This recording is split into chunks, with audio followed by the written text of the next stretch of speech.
అనుగుణంగా ఈ వాహనాలు తయారు చేయబడ్డాయండి. గరుత్మంతుడు, నాగేంద్రుడు, ఇట్లా. ఇది వచ్చేసరికి ధ్వజస్తంభం అండి.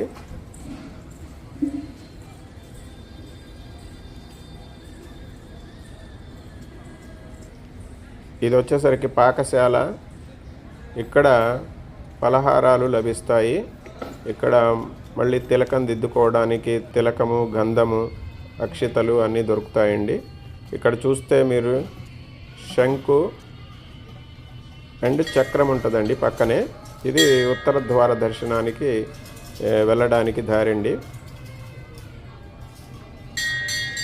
చూశారు కదా, ఇదిగోండి చక్రము, కింద దాతల వివరాలు రాశారనమాట. ఇట్లా మీరు నేరుగా వెళ్తే మీరు అద్భుతమైన ఆంజనేయ స్వామి వారిని దర్శించవచ్చండి.